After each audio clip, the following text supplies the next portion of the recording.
क्या भूलूं क्या याद करूं हरिवंश राय बच्चन जी की आत्मकथा। इसका हम जो वाचन कर रहे हैं आज उसका सेकंड पार्ट है और इसके पहले के पार्ट को आप जरूर सुने। यहाँ पे हमने देखा था कि सबसे पहले ये बताया गया है जो मनसा थे, मनसा की जो छठी पीढ़ी में इनके पिताजी आते हैं, तो पीढ़ी में अगर देखें तो मनसा की जो 3 पीढ़ियों में इस तरीके से निकलते हैं कि एक पीढ़ी में जो 4 बेटे हैं जगन्नाथ, मोहन और घनसी चाचा ये सब करके, और जो बीच वाला यानी मझला है उनमें सिर्फ और सिर्फ इनके प्रताप नारायण एक ही बेटे आते हैं। लेकिन जो छोटे वाले हैं, छोटे वाले में जो है एक छेदीलाल है, शारदा प्रसाद है। तो यहाँ पे कहा जा रहा है कि जो छेदीलाल है, शारदा प्रसाद है, उनका भी सम्मिलित परिवार है। पास कुछ जमीन थी जिस पर खेती होती थी। शिक्षा दोनों भाई की यानी छेदी की और शारदा प्रसाद की गांव में ही हुई थी। तहसील के मदरसे में पढ़े थे, मिडिल के आगे नहीं पढ़े। उम्र में दोनों भाइयों की अधिक अंतर ना थी। छेदीलाल वही 2-3 बरस बड़े रहे होंगे किससे, शारदा से। छेदीलाल मतलब नाम क्यों था छेदीलाल? छेदी मतलब कि चेहरे पे छेद, बहुत सारे दाग थे माता जी के। शारदा प्रसाद का वही गोल गेहुआ भरा हरा चेहरा। शरीर उनका मोटा कहा नहीं जा सकता पर दुबला भी नहीं। दोनों की गांव के दूध घी पर पली, गांव की खुली हवा धूप, कसरत मेहनत मशक्कत से सदी काटी। दोनों भाइयों में परस्पर बड़ा प्रेम था। दोनों ही बड़े मेरे सरल और मिलनसार, कभी अकेले और कभी दोनों साथ इलाहाबाद शहर आए। प्राय वे मंझले घर में ठहरते थे। बड़े घर में भी एक आध दिन उनका खाना पीना होता था। विशेष आना उनका शादी ब्याह आदि अवसरों पर ही होता था। बोरो अनाज गुड़ अचार सिरका फल सब्जी मिट्टी के बर्तन पत्तल दोनों और न जाने क्या क्या सामान वे बैलों पर लदवा कर लाते और हमारा घर पाट देते। सब तरह का भारी काम में वो बहुत आगे थे। भारी चीज़ों को उठाना, धरना ये सब बहुत मतलब करते थे। उनके चेहरे बोरे में, उनकी बोल ठटोल में, उनकी चाल ढाल में जो उन शहर की बनावट नफासत से बिल्कुल वो अलग थे। कुछ अचरज सी बड़ी हो गई थी उनकी आंखें, कुछ अजीब सा भोलापन उनके चेहरे पर लगता था। और एक छेदीलाल के बारे में तो बता दिए, बहुत अच्छे थे इनके लिए छेदीलाल, इनके जो जी चाचा हुए। और जो शारदा प्रसाद थे, शारदा प्रसाद जो थे वो पटवारी का काम करते थे। और इस पर भी इस बात का प्रयत्न पूर्वक छिपाया गया था कि वो पटवारी है, क्योंकि उस समय ना पटवारी होना मतलब हीनता से जोड़ के देखा जाता था कि कायस्थ लोगों के पटवारी का काम कर रहे हैं, तो ये चीजें थी। लोग कहते थे कि जो कायस्थ लोग अगर पटवारी का काम करेंगे तो लोग अपनी लड़कियों का हाथ देने से हिचकते थे। बच्चा पटवारगिरी करोगे तुम, भाव और कहते पाँव में चमीदे जूते, गांव की धुली कुछ मेलहुआ धोती, बंद गले के कोट दुपल्ला, ये सारी चीजें बता रहे थे। अब यहाँ पे है कि जैनी सेठ के परिवार से शारदा प्रसाद का पुश्तैनी संबंध बना हुआ था। जैनी सेठ तो आपने पहले ही सुना कि पूरा पुश्तैनी यानी सब मनसा वगैरह सब करते आए थे। तो जो चैनी सेठ थे तो शारदा प्रसाद का पुश्तैनी संबंध तो बना ही था। पता नहीं गांव में वे उसके क्या काम करते थे, पर जब जैनी परिवार में ब्याह शादी होती थी उनकी ड्यूटी लगती थी और वे गांव से कुछ आदमी लेकर वहां पहुंच जाते, काम धाम में हाथ बटाते। मेरे लड़कपन में भी एक बार जैनी परिवार में कह रहे थे कोई शादी हुई थी बड़ी धूमधाम से। उन दिनों के समाज सुधार आंदोलन में नाच मुजरे इन सब का विरोध होता था, लेकिन यहाँ पे जो जैनी के यहाँ था ये मनोरंजन की आवश्यकता अनिवार्य मानी जाती, इसलिए यहाँ पे जो है परिवार ने वहाँ पे पारसी थिएट्रिकल एक कंपनी बुलवाई थी और महफिल के सामने स्टेज बनाया था। और जो इनके शारदा चाचा थे वो उन्हीं की बदौलत कह रहे थे मेरा भी बड़ा मन हुआ और मुझे भी देखने का मौका मिला, हम वहाँ पे गए। तो वहाँ पे देखिए रोशनी, रंगीन पर्दे, अभिनेता रंग बिरंगे, यानी फर्स्ट टाइम इस तरीके से ऐसा कुछ देखा चकाचौंध देख के। उस समय शायद ही मुझे ये पता लगा कि ये जो मैं देख रहा हूँ, मैंने जानने की कोशिश की ये कौन सा नाटक चल रहा है, पता नहीं चल पा रहा था। लेकिन कह रहे हैं कि अब ऐसा लगता है कि वो जो नाटक था वो किंग लियर की कथा पर आधारित था और ये उस समय मेरे अधिक मनोरंजन की वस्तु हुई। वो कॉमिक की कथा, यह शब्द उस समय भी प्रचलित था, जिसके दृश्य बीच बीच में आते थे और जिसका नायक था एक जोकर। कथा में प्रायः पश्चिमी सभ्यता से आई चीजों का मजाक उड़ाया गया था। जोकर का नाम जीठक था, उसमें जो जोकर था उसका नाम जीठक था।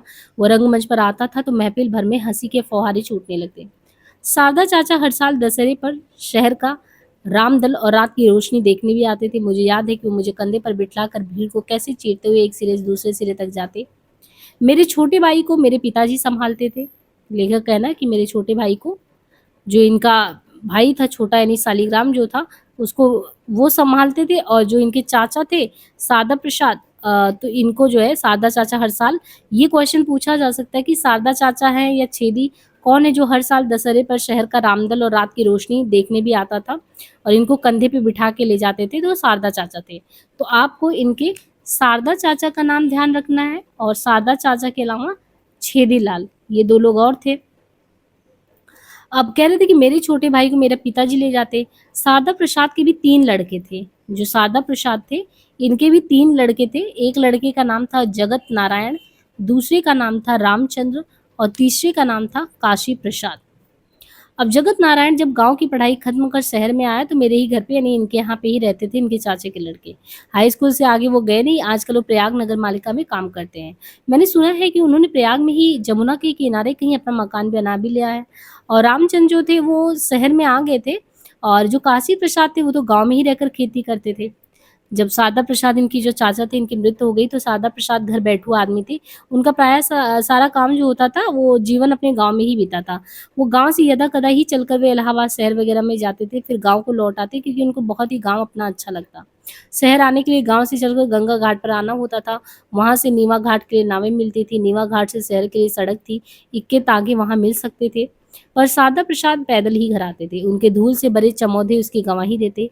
एक बार लड़कपन में मैं भी नीमा घाट से गंगा पार कर उनके घर गया था और गंगा की नदी से संपन्न घर था, गाय भैंसे सब कुछ थी। शारदा प्रसाद अपने पटवारगिरी के काम पर जाते थे। पीछे खरबुए के बस्ते में उन्होंने खेती खतौनी छोड़ दी थी और जो छेदीलाल इनके चाचा थे उनमें तो लीक से छोड़कर कुछ काम करने का वो जोखिम वाले काम करते ऐसे टाइप में थे। तो उनके बारे में कहते हैं कि वो जो द्वितीय विश्व युद्ध जब हो रहा था तो नहीं, प्रथम विश्व युद्ध के बारे में आपने सुना होगा, 1939 से 45 के बीच में हुआ था। तो उस समय कह रहे थे कि फौजी खेमे के लिए खूंटे सप्लाई करने का ठेका जो था, खूंटे कितना भेजना है तो ये इन्हीं को दिया गया था। अब किसी बड़े ठेकेदार के छोटे ठेकेदार को उप ठेकेदार के रूप में काम इनको मिला था। तो वो क्या करते थे, गाँव से जो है लकड़ी मँगाते थे और शहर में खूंटे गड़ाकर सप्लाई करते थे। एक बार याद है कि उन्होंने एक गाड़ी खूंटे हमारे घर भी उतरवा दिए थे और कहा रजक होई गे, इतना खूंटे यानी वे रिजेक्ट हो गए। मतलब जब ये लेके रिजेक्ट मतलब कि गाँव से इतनी सारी लकड़ियाँ मँगवाए और रिजेक्ट हो गया। फ़ौज में कहते हैं कि किसी ख़ास पैमाइश बनावट के खूंटों की दरकार होती है और अगर 19 पड़ा तो रिजेक्ट कर देते हैं। अब वो क्या करें इतने खूंटे? तो बच्चन जी कहते हैं कि फिर ये हुआ कि खूंटे महीनों भर मेरे ही घर चलते रहे। फिर आगे कहते हैं कि कुछ दिनों तक उन्होंने धूमनगंज में ईंट का भट्टा भी चलाया। इनके छेदीलाल चाचा धूमनगंज में ईंट का भट्टा भी चलाए थे। और किसी समय एक पंजाबी दोस्त की साझेदारी में ठेकेदारी भी चलाए थे। फिर अमृतसर चले गए और जलियांवाला बाग हत्याकांड के बारे में ये मार्शल लॉ का ऐसा रोमांचकारी वर्णन करते थे कि इनके पूरे घरवाले का एकदम हृदय द्रावित हो जाता था। और कहते हैं कि अपने परिवार में जैसे छेदीलाल थे ना, जितने वो भावुक व्यक्ति थे, छेदीलाल से ज़्यादा जो भावुक किसी को नहीं देखा था। वो मार्शल लॉ का ऐसा वर्णन करते थे जो भाई कोई नहीं कर सकता, ऐसा था। तभी इन्हीं को देख के इन्होंने कहा था कि अनुभूति का सत्व जो होता है, यानी छेदीलाल को ही देख के इन्होंने कहा था कि जो अनुभूति का सत्य होता है, वस्तुगत सत्य से कहीं ज़्यादा सजीव होता है। रिपोर्ट में वस्तुगत सत्य था, यानी जो रिपोर्ट सामने आया था ना, वो तो रिपोर्ट की बात अलग है, लेकिन जो सामने जिसने महसूस किया था जलियांवाला हत्याकांड, वो उसको ज़्यादा अच्छे से सबके सामने रख सकता था। उनकी एकमात्र कन्या थी, छेदीलाल की एक कन्या थी, जिसका विवाह उन्होंने बड़े उत्साह से किया था। बाद को गाँव में ही उनकी मृत्यु हो गई। तो जो छेदीलाल थे, एक कन्या थी, लेकिन वही है। उनकी लड़की जो थी उनकी लड़की के लड़के का नाम था, एक कन्या का जो लड़का था, उस लड़के का नाम क्या था? हीरालाल, है ना? लड़के का नाम इसका हीरालाल था। वो हायर एजुकेशन प्राप्त किया और फिर आजकल कहते हैं कि दिल्ली में सरकारी लॉ कमीशन में अनुवादक के रूप में काम करता है। और विचित्र है कि जो मनसा की 7वीं पीढ़ी थी, उसमें उनके वंश में 7 ही लड़के बचे। 7 लड़के मतलब जगन्नाथ प्रसाद के पुत्र शिव प्रसाद और मेरे पिता प्रताप नारायण के 2 पुत्र। तो प्रताप के 2 पुत्र हो गए और मेरे छोटे भाई शालिग्राम और मैं ये बता रहे हैं, और जगन्नाथ के पुत्र बचे, शिव प्रसाद बचे। तो कुल मिला के 7वीं पीढ़ी में 7 लड़के बचे थे गिन-चुन के। और 26-27 में कह रहे थे जब हमारे मोहल्ले और घर के आस-पास बड़े पैमाने पर पैमाइश होने लगी और ये सुना जाने लगा कि अब हमारा मकान नई निकलने वाली सड़क में आ जाएगा, तो मनसा के तिलहर के जो गुरु महाराज पहले कहे थे ना कि आपकी केवल 7 पीढ़ी तक लोग जो है वहाँ पे जहाँ पे आप रह रहे हैं वहाँ रहेंगे, तो वही चीज़ हुआ। इम्प्रूवमेंट टेस्ट की ओर से हमें नोटिस मिल गई कि फला तारीख तक मकान खाली हो जाएगा। अब मकान जब खाली होने की बात सबने सुनी, अप्पू से दरपुस सब रहे जा रहे थे वहाँ पे। तो कहते हैं कि कितनी बार लोगों ने घरों की दरों दीवारों पर घर के लोगों ने हसरत की नज़र डाली कि अब तो ये छूट रहा है, हमारा बचपन बीता, सब कुछ था।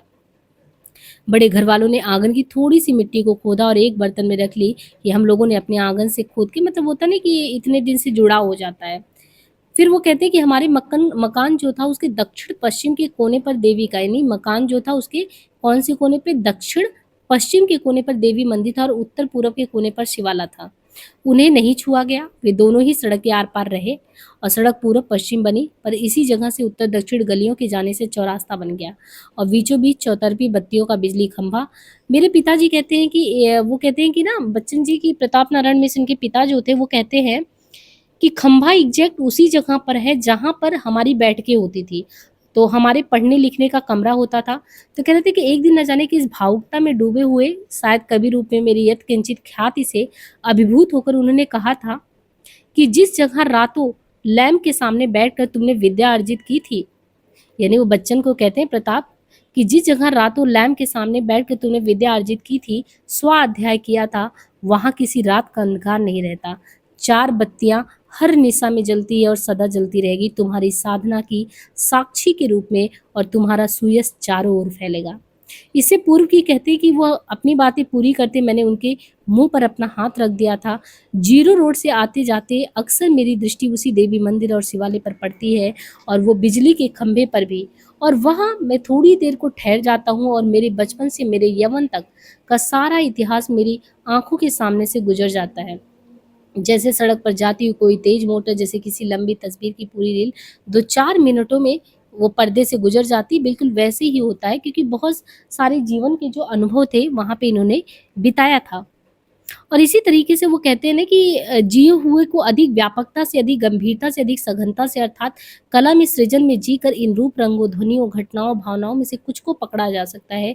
वही प्रयास हमने इस लेखन में किया है। जब मैं अपनी सुधियों की रील को उल्टा घुमाना शुरू करता हूँ, और अब मैं अक्सर ऐसा करता हूँ, शायद यह निकटतर आती हुई वृद्धावस्था की निशानी है। जवानी में आदमी अपने सपनों की रील को सीधी घुमाता है। अच्छा, ये बहुत बड़ी बात कहे हैं कि जवानी में जो व्यक्ति होता है वो अपने सपनों की जो रील है, वो सपनों की रील को सीधी घुमाता है, लेकिन वही चीज वृद्धावस्था में रील को उल्टा घुमाता है। इस जिज्ञासा से कि आगे और आगे क्या होने को है, क्या होने को है, तो जाकर ठहरती है राधा पर। राधा कौन थी?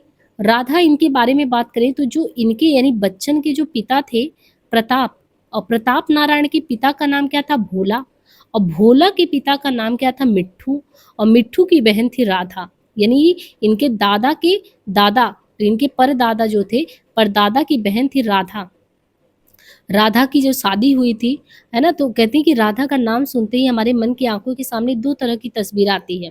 एक तो ठाट ठस्सी वाली उस राधा को, जिनको नचवाने के लिए 9 मन तेल इकट्ठा करना होता है, और दूसरी भव बाधा हरने वाली राधा को, जा तन की झाई परे श्याम हरि दुध होए, रूप उद्यान प्रफुल्ल पाए कालिका रागेंदु बिंबियाना वाली राधा तो जन्मते ही हिंदी पाठ्यक्रमों की कोठरी में कैद हो गई।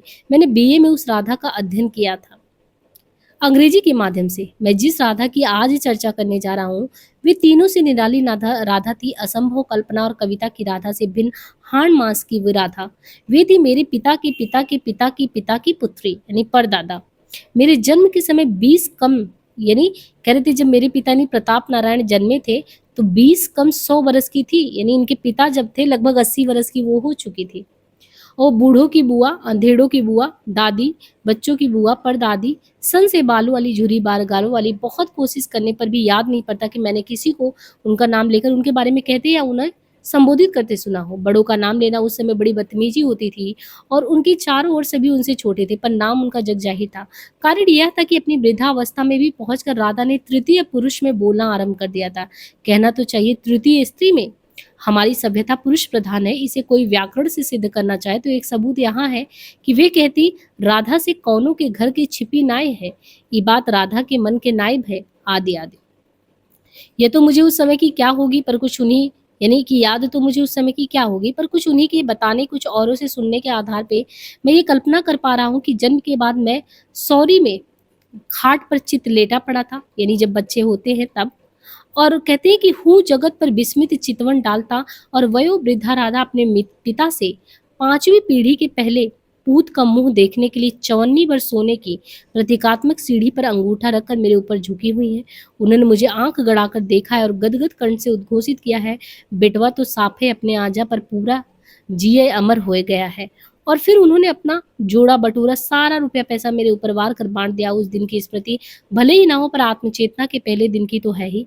या हो सकता है कि मैंने आपको केवल ये विश्वास दिला दिया कि मेरी स्मृति में जो पहली छाप पड़ी थी, वह इस नारी पुरातन के मुख की रुई की गालों की तरह सफेद बालों से घिरे, झुर्रियों से भरे, ममत्व से भरे राधा का था। कहते हैं कि राधा की मृत्यु 95 वर्ष की अवस्था में हुई। बच्चा किस अवस्था से स्मृतियों को संजोना शुरू कर देता है, मैं ये तो नहीं कह सकता, लेकिन शायद मनोवैज्ञानिक के राय में इसके लिए कोई रूढ़ नियम नहीं है। कहते हैं कुछ बच्चे बहुत छोटी अवस्था में ही सीख जाते हैं, मतलब कि याद रहता है चीज़ें। तो वो कहते हैं कि अतिशयोक्ति ना समझी जाएगी अगर मैं कहूँ कि मैं जब 4-5 बरस की अवस्था से था, तभी मेरी स्मृति बड़ी सजग रही है। इस प्रकार मैंने राधा के जीवन के अंतिम जो 10 वर्ष थे, यानी 80 के आस-पास वो थी, और अंतिम के जो 10 वर्ष हैं उनको देखा, और उसमें मुझे उनसे जो कुछ सुनने को मिला उसे मैंने सहेजा है। उनकी पीठ पर चढ़कर घूमने की याद तो मुझे नहीं है, पर उनकी उँगली पकड़कर चलने की और इलाहाबाद के उन गली रास्तों को भी जिनमें होकर वो मुझे ले जाती थी, मुझे याद बनी है। राधा निरक्षर थी, पर स्वयं उनकी स्मृति कितनी सजग, समृद्ध और सुस्पष्ट थी, कितना उन्होंने सुना, देखा, भोगा, झेला और संजो रखा था, और हर विषय पर उनकी प्रतिक्रियाएँ कितनी अलग होती थी। बड़ी निर्भीक ऐसी जो स्त्री थी उसके बारे में सोच के मैं आज बहुत ही आश्चर्यचकित हो जाता हूँ।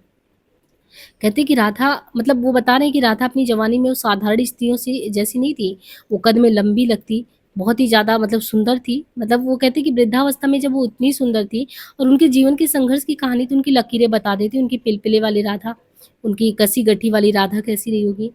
और कहते हैं कि इनके जीवन में ना सुख नाम की चीज़ शायद ही रही हो, बचपन में रही होगी। क्योंकि जो राधा है, इनकी जो विवाह है वो 15 वर्ष की आयु में उनका विवाह जब होता है, तो ये फूलपुर तहसील के रामापुर गाँव के सम्रान जमींदार से होता है, और 16 वर्ष की अवस्था में एक कन्या होती है, और 17 वर्ष में उनके पति का देहावसान हो जाता है, यानी 2 ही साल में। अब उन दिनों की प्रचलित कुप्रथा के अनुसार हिंदू परिवार में जो विधवा की कैसी उपेक्षा होती, दुर्दशा होती, उससे ऊब कर एक रात वे अपनी कन्या को लेकर चुपचाप निकल पड़ती हैं और आत्महत्या करने जाती हैं, कुएँ में कूदने जाती हैं, पर उस बच्ची का मुँह देखकर वो अपने भाई के दरवाजे पे आकर खड़ी हो जाती हैं, और पिता की मृत्यु उनके लड़कपन में भी हो गई थी। तो भाई से उन्होंने बहुत ही उससे कहा कि भाई अब हम कभी भी रामापुर की ओर आँख नहीं उठाएँगे। भाई ने बहन के सिर पर हाथ रखा, यानी जो मिट्ठू थे इनके परदाता, वो अपनी बहन को इस तरीके से देखकर बहन के सिर पर हाथ रखकर प्रतिज्ञा की कि अब वो कभी राधा को रामापुर नहीं जाने देंगे, और कहे कि और इस प्रण का पालन हमारी 3 पीढ़ियों तक किया। यानी राधा की इसी तरीके बेटी महारानी आई, और महारानी की बेटी बुद्धि आई, तो 3 पीढ़ी तक इसी तरीके से पालन होता रहा। कहते हैं मिट्टू लाल 6 फुट जवान थे, शरीर उनका इस्पात का था, यानी राधा के भाई कसरत करते, घोड़े की सवारी करते, बाज पाले हुए। मैंने अपने लड़कपन में उनके घोड़े की काठी की रकाबें देखी थी, और राधा तो अपनी वृद्धावस्था में जब उन रकाबों को देखती थी तब उनसे हाथ लगाकर अपना माथा छूती थी। इन्हीं रिकाबन पर भैया पाँव रखत रहे, यानी वो अपने भैया को बहुत प्रेम करती, भैया उनको बहुत मानते। और कहते कि बहन के साथ मिट्ठू लाल का बहुत ही कोमल वाला नाता था, और लोग तो मिट्ठू लाल से बहुत डरते थे, क्रोध करते, लेकिन वो राधे राधे कह के पुकारते थे, राधा के सामने उनका साहस कुछ नहीं हो करता। कहते हम आपन आचार करके उनके मुंह पर फेर दे और वो मुस्कुराए दे। मिट्ठू लाल के घर में राधा का पाँव पड़ना बहुत शुभ था, क्योंकि जैसे ही वो आई थी, थोड़े ही दिन बाद कंपनी सरकार में शहर में इनके नायाब कोतवाल या कोतवाल का नायाब हो गए। और कहते हैं मेरे लड़कपन में मोहल्ले के बड़े बूढ़े उन्हें नायाब साहब कह के कहते थे। पुलिस की नौकरी उनके गुण स्वभाव के अनुरूप था। कानून और अधिकार की अनभिज्ञता की उस जमाने में बल प्रयोग और जबरदस्ती से ही बहुत से मामलों का वो रफा दफा कर लेते थे। अच्छे अच्छे बदमाश डाकुओं को ठिकाने पे लगा देते थे। और कहते हैं कि जब भाई जो है वो नायाब हो गया, तो जो राधा ने व्यक्तिगत रूप से भी बड़ा बल संचय कर लिया, क्योंकि अब जो उसके ससुराल वाले हैं ना, उनका सारा डर उनके मन से निकल गया। उन्होंने राधा को सोचा कि अब वापस बुला ले, इनका भाई तो इतने बड़े पद पे है। तो उन्होंने, क्योंकि एक बार जब राधा ने कसम खा ली थी, तो उल्टे वो फसल के दिनों में आम, बढ़ल, कटहल वो सब बेचते भी, लेकिन राधा ने कसम खा ली थी कि नहीं जाएँगे तो नहीं ही गई। नायाब साहब ने काफ़ी धन कमाया और राधा की शब्दावली में उनके भैया ने किला जैसा घर बनवाया था। उन्होंने रामबाग में एक शिवाला भी बनवाया था, और रामबाग के हनुमान मंदिर के प्रवेश द्वार से घुसते ही बाईं ओर वो शिवाला आज भी है। वहीं पे कहते हैं कि सामने कुआँ है, और नायब साहब शिव के उपासक रहे होंगे। उनके घर में लड़का हुआ तो उसका नाम भी इन्होंने भोलानाथ रखा। यानी इनके बाबा जो थे, हरिवंश राय बच्चन के बाबा भोलानाथ, कहते हैं कि यहीं पे जन्मे थे और लड़की हुई तो जैसे भोलानाथ रख दिए, इनके भोलानाथ इनके बाबा हो गए और बाबा की बहन इनकी बुआ जो है वो भवानी हो गई लगभग। राधा की बेटी का नाम महारानी था। राधा जो थी उनकी बेटी का नाम महारानी था। भोला, भवानी, महारानी, नायाब साहब, नैबाइन, राधा, इनके लिए उस किले जैसे घर में इतना जगह था, वो आराम से रह सकते थे। तो ये बड़े दयालु किस्म के थे नायब साहब। तो उन्होंने क्या किया, अपने जो चचेरे भाई थे, तो चचेरे भाई का जो पौत्र था जगन्नाथ, उनका पौत्र, और जगत, हाँ, मुरली मोहन, हमने अभी नाम हम भूल रहे थे, मुरली है, देखिए ये 4 लोग थे। तो क्योंकि अब मिट्ठू लाल जो थे, तो मिट्ठू लाल की वंशावली में आप देख ही रहे हैं कि भोला आएँगे, भोला के बाद जो है प्रताप आएँगे। लेकिन ये मिट्ठू के जो भाई थे, इनके पौत्र जो वंशावली सीधे-सीधे ये भी साथ में चल रही है, उनके पौत्र थे, उनके बेटों में जगन्नाथ थे, मुरलीधर थे, मोहनलाल, गणेश प्रसाद, यानी सब इनके बच्चन जी के चाचा सब लगेंगे। तो ये जगन, मुरली, मोहन और गणेश।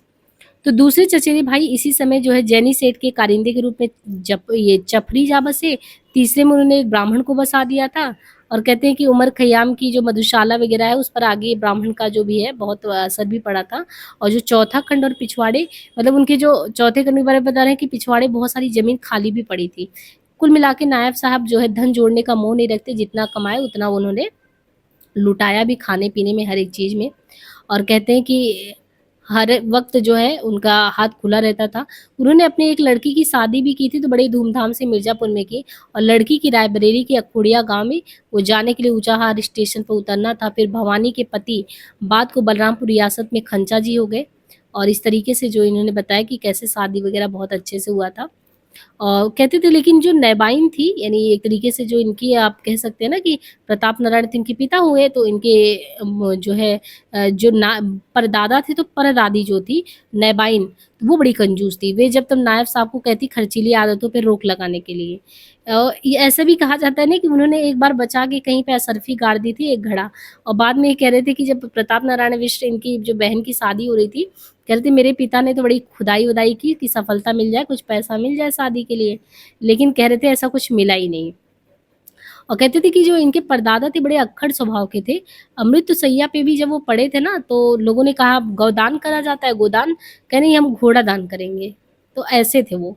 अंतिम बात जो उन्होंने, जब वो मृत्यु के सन्निकट थे, तो उन्होंने अपने पुत्र के हाथ को अपने हाथ में लिया, भोलानाथ को, और उन्होंने कहा देखो, अपनी बहन यानी अपनी राधा के बारे में चिंता करते हुए कहा कि राधा को मान के साथ रखना, और राधा की बेटी जो महारानी है, उसका भी तुम ब्याह कर देना। ये अपने जो है बेटे से कह के जाते हैं।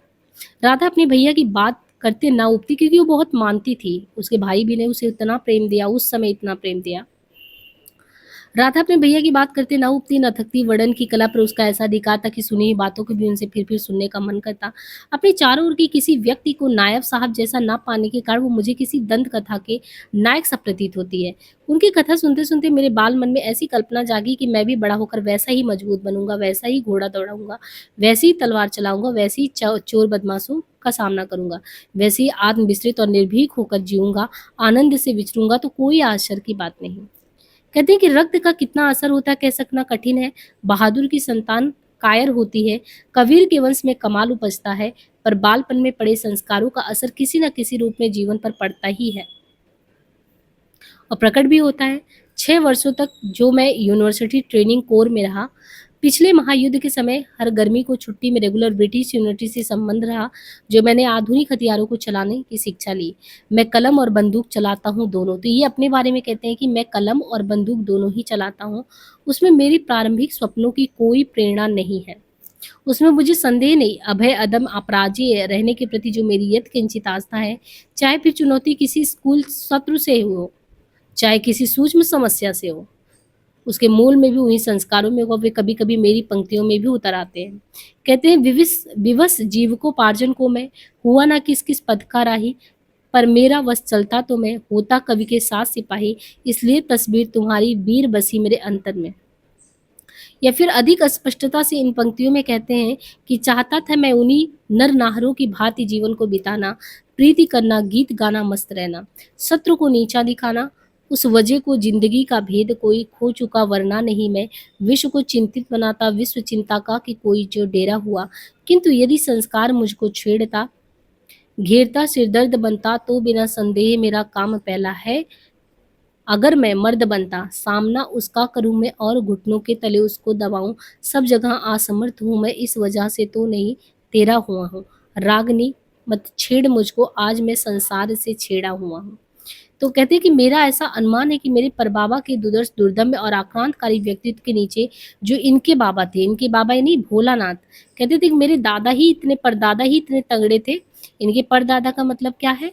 यानी नायाब साहब जो थे, नायब साहब मिट्ठू लाल, वो इतने तगड़े थे कि मिट्ठू लाल का बेटा भोला, वो भोला ही रह गया। ऐसा पता ही नहीं चला कि वो भी उन्हीं की तरह तगड़ा रहा, क्योंकि उनकी हो सकती है जो व्यक्तित्व दब गया।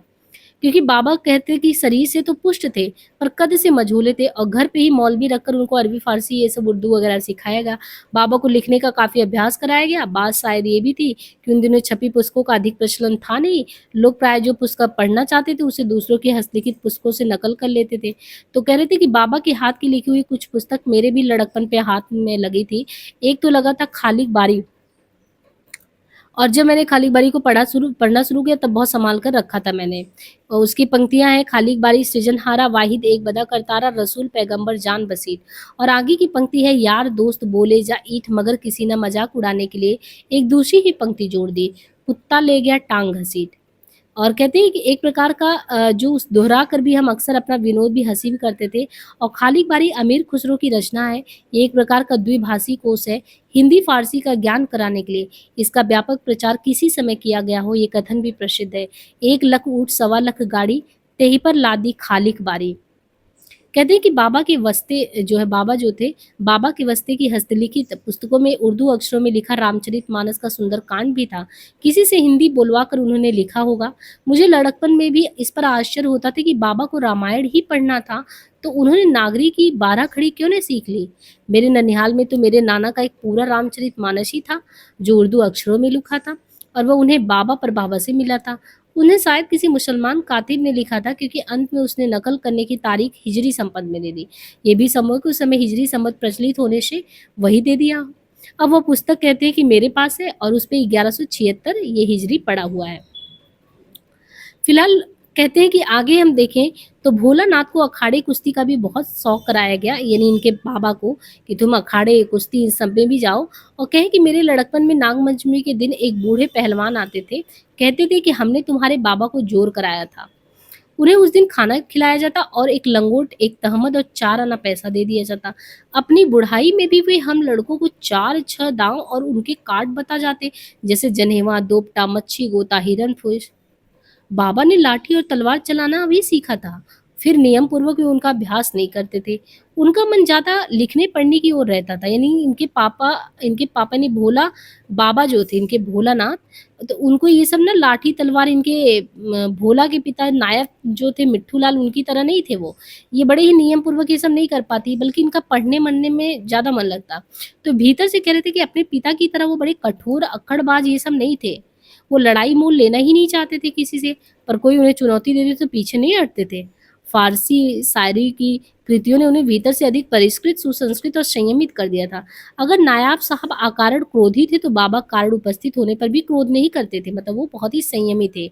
बहुत ही कम बोलते थे इनके बाबा, संकोची थे, दबे से रहते थे पर दब्बू नहीं थे। उनकी यह प्रकृति निश्चय ही उनके पिता के आतंक और दबदबेपन की देन थी।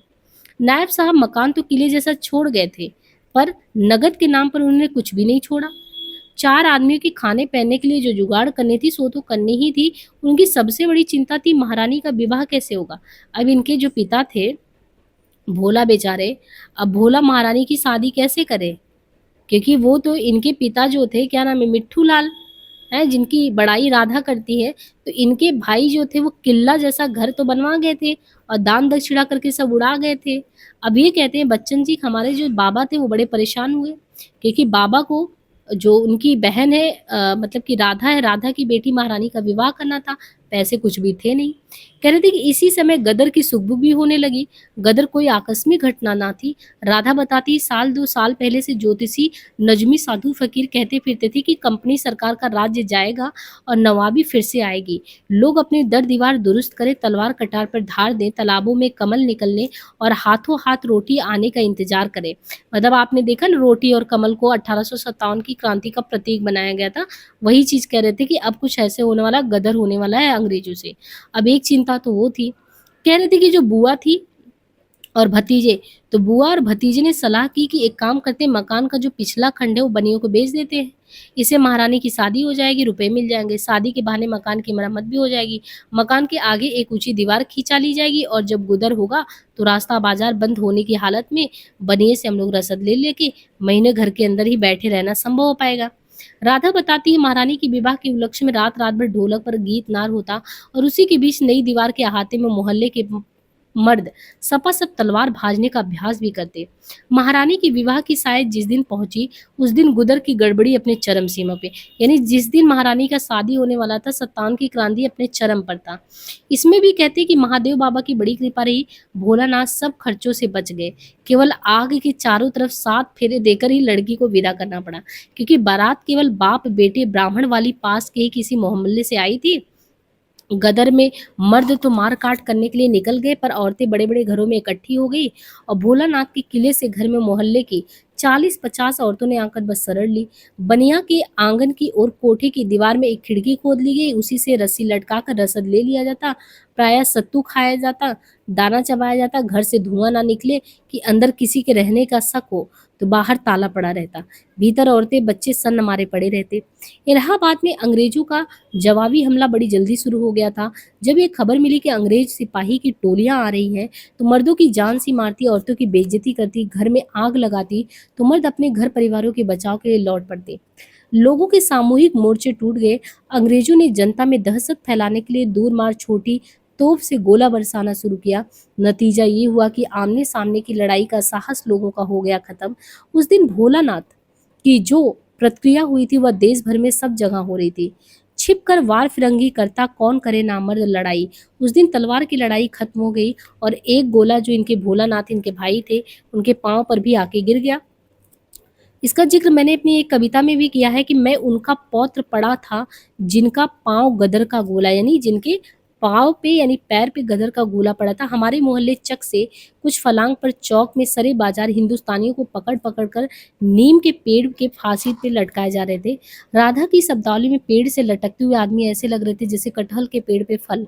ये पेड़ मेरे लड़कपन में चौक में मौजूद था। जालियांवाला बाग के हत्याकांड के बाद जब लोगों ने इन पेड़ों पर फूल चढ़ाना शुरू कर दिया तो सरकार ने उन्हें ही कटवा दिया। राधा जब कभी उन पेड़ों के पास से होकर गुजरती, उनको छूकर अपने कान पकड़ती बुदबुदाती, इज्जत राखे राम, पता नहीं इन पेड़ों की छाया में और क्या क्या होगा। भोलानाथ के पांव पर जो गोला गिरा था वह ठोस लोहे का, पूरे सवा शेर का था। चोट की गर्मी में वे उठकर कुएं की जगह से घर तक तो चले आए, यहाँ तक कि पानी से गोले को ठंडा करके उठा भी लाए। हमारे यहाँ उसे फिरंगी लोहा बंद कहा जाता था, जो अब तक है, पर बाद को चलने फिरने से लाचार हो गए। बाहर की उतल पुतल में किसी तरह का इलाज कराना संभव तो था नहीं। घर पर ही कई महीनों तक जिस तिस से सुनी दवा पुल्टी सेंक का प्रयोग उनके पांव पर होता रहा। बाहर चोट दिखाना शायद बलवाई होने का संदेह जगाना होता। बाद को लंबे इलाज के बाद उनका पांव ठीक हुआ। पूरी तरह से तो नहीं कह सकते, उनके चलने में थोड़ी सी भचक थी, गो उन्हें लंगड़ा नहीं कहा जा सकता था। महारानी जब ब्रह्मा के यहाँ से चलने लगी थी तो अपनी भाग्य लिपि को लगभग अपनी माँ की भाग्य लिपि की प्रतिलिपि बनवा कर लाई थी। विवाह के कई साल बाद जाकर उनकी एक लड़की हुई। लड़की साल भर की भी नहीं हुई थी, यानी महारानी के विवाह के 1 साल बाद उनकी लड़की हुई और बोल रहे हैं कि लड़की अभी 1 साल की भी नहीं हुई थी कि उनके पति का भी देहावसान हो गया, जैसे इनकी राधा मतलब जो थी उनके साथ हुआ था। और थोड़ी ही दिन में क्या हुआ, फिर ससुराल वाले फिर जैसे राधा को वहां सताते ऐसे इनके महारानी को भी सताने लगे और गाली मार क्रूरता ये सब होने लगा। और जैसे तैसे राधा आकर मेरे परबाबा के सामने खड़ी हो गई और उसी प्रकार राधा की बेटी आकर मेरे बाबा के सामने, यानी इनके पिता जो इनके पिता के पिता यानी बाबा जो थे भोला, उनके सामने अब राधा अपने भतीजे से बोली, जैसे भैया हमका शरण दीहन रहे वैसे तुम इनका देव। भोलानाथ ने अपना मत्था टोका, कहा, जब आ ही गई हो तो निकाल, थोड़े ही दूंगा। पिता की मृत जीविकोपार्जन के साधन का अभाव, महारानी की विवाह की चिंता तो थी ही, और गुदर की गड़बड़ी और उससे उत्पन्न आर्थिक दुर्व्यवस्था और अपनी लंबी बीमारी बेकारी से मुसीबतों का जो तांता इनके बाबा पे लग गया, उससे भोलानाथ बहुत खिन्न हो गए। अब महारानी आंचल में दूध और आंखों में पानी लिए दुर्भाग्य की मूर्ति बनी उनके सामने खड़ी थी। उन्होंने महारानी को बहुत समझाया बुझाया कि वे अपने ससुराल को लौट जाए, उनका उचित स्थान वही है चाहे ससुराल वाले कितना ही दुर्व्यवहार उनके साथ करें, पर महारानी के पास अपने आँसुओं के अलावा कोई जवाब नहीं था। स्त्री के आँसुओं के सामने पुरुष बेबस हो जाता। तो यहाँ पे इन्होंने इसी के लिए बोला कि जब वो बहुत समझाए महारानी को कि तुम चली जाओ और अपनी बच्ची बुद्धि को भी लेते जाओ, तो कहते हैं कि पुरुष जो है स्त्री के आंसुओं के सामने बेबस हो जाता है। बाबा अपनी शिक्षा और संस्कारों से भावों में बह जाने वाले आदमी थे, पर मेरी मिर्जापुरी दादी तेज स्वभाव की थी। उनका राय, यानी कह रही उनका क्या राय था, तो कह रही थी उनका जो राय था, यानी वो तो मिर्जापुरी दादी तेज स्वभाव वाली थी, उनका राय बिल्कुल नहीं था कि महारानी उनके घर में रहे। उन्हें लल्लो चप्पू की आदत बिल्कुल भी नहीं थी। जो बात वे ठीक समझती थी उसे दो टूक कहती थी, चाहे कोई बुरा माने या भला। उन्होंने अपनी राय राधा और महारानी के सामने मुंह से निकाल दी कि उनका हमारा घर रहना बेजाय है। बाबा बड़े धर्म संकट में है। दादी से कुछ दबते भी थे। जो मर्द कमाता नहीं वह औरत पर मुश्किल से हावी हो पाता है। यहाँ उल्टे दादी ही अपने भाई से यदा कहता पैसे मांगकर उनकी सहायता किया करती थी। उनके भाई मिर्जापुर में अच्छे चाकरी धंधे से थे, यानी इनकी दादी जो थी, इनके भाई मिर्जापुर में अच्छा चाकरी नौकरी चाकरी करते। उनके ऊपर कोई भारी उत्तरदायित्व था नहीं। 2 लड़के थे, लड़की कोई थी नहीं। महारानी टस से मस हुई नहीं। उनके सामने उनकी माता का उदाहरण था। महारानी में नारी का सहज चातुर्य भी था। दादी को पराजित करने के लिए उन्होंने ऐसा ब्रह्मास्त्र छोड़ा कि दादी चारों खाने चित्त हो गई। एक दिन उन्होंने बुद्धि को, उनकी लड़की का नाम था बुद्धि, जिसे वो प्यार में बुद्धो बुद्धन ये सब कहती थी, क्रोध में बुधिया कर देती थी, ले जाकर दादी की गोद में लेटा दी। अब गोद में बच्चे को लेटा दी।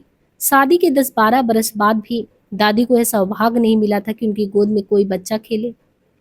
नारी तो माँ बनने के लिए ही, कहते हैं कि उनके कोई बच्चा तो था नहीं, तो नारी तो कहते हैं कि माँ बनने के लिए ही बनी होती है। उसके स्वप्नों में कोई ऐसा अधिक कोमल सबल नहीं होता, माँ बनकर ही वो अपने को पूर्ण मानती है।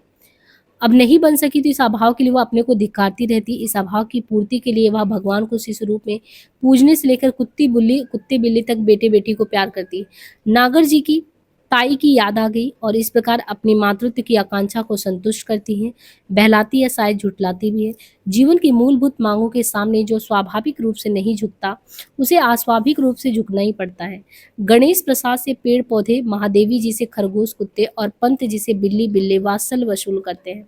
महारानी ने दादी की, जो महारानी थी उन्होंने दादी का मर्मस्थल छू दिया।